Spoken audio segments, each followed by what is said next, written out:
Good afternoon, and welcome to the second rendition of the Math of Music by Team 14. This is Deliverable 5.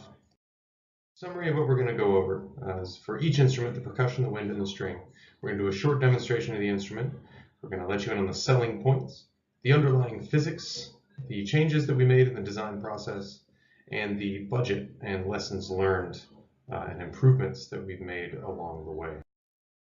So the percussion instrument is this xylophone here, and it's made of steel and then aluminum tape. Now, the reason I went with steel is because it was much, much cheaper, and we'll see that in the budget later. But the perks of steel is it has a very nice full sound.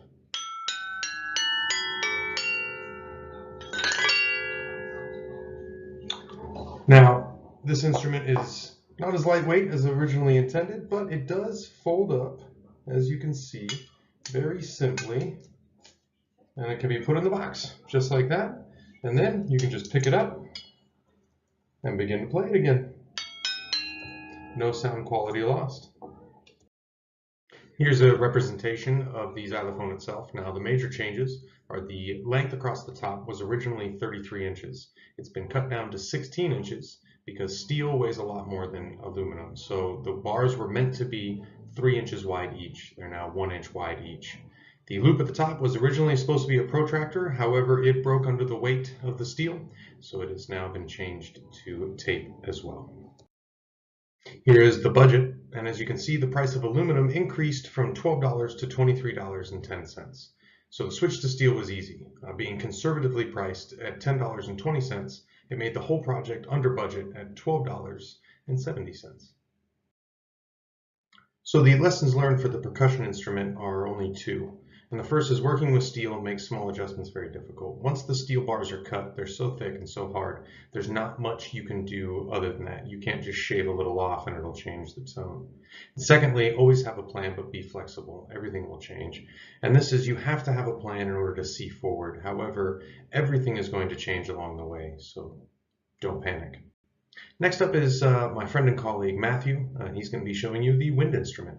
Thank you, Michael. I made the pan-fluted straws. I basically take the speed of sound divided by 4 times the frequency you want, minusing 68% of the radius of that hole. As you can see, this plays pretty well.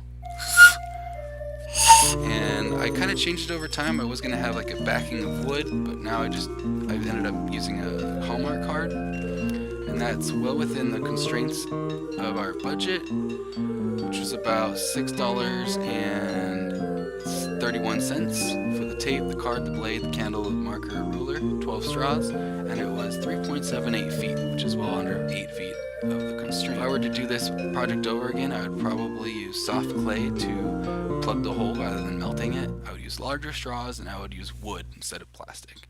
Next, Nathan will tell us about his instrument. Thank you, Matt. So I am doing the strings for this project.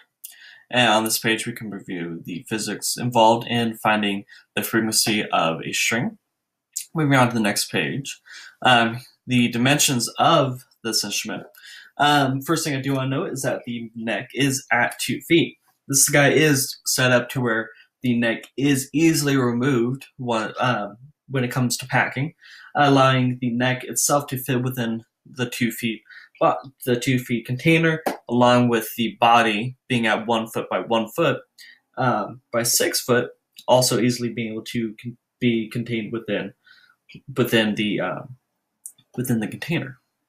I do have 2 strings here. Originally, I did want 3 strings total, but given the constraints of 4 feet, I didn't want to lose the bass quality by having short strings, which would then have a higher voice overall.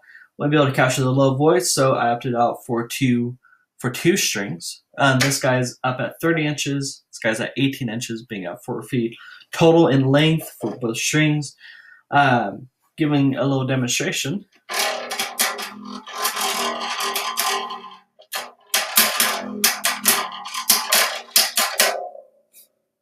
This is that bass string. It's very low, very nice.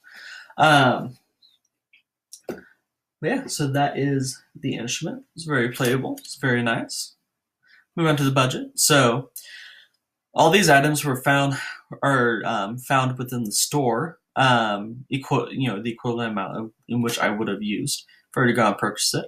You can see right here, it comes out to $23 to $28 each. Looking over here, all these items were found in my own home, every single item, allowing me to not spend any money on the budget. Lesson learned for me would be not having the right equipment does lead to damaging the material.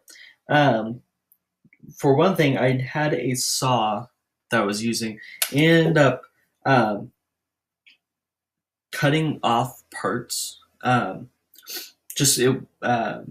How it ended up moving ended up not letting me have exact straight lines, in which case pieces were shorter than the 6 or 1 foot dimensions that I had wanted.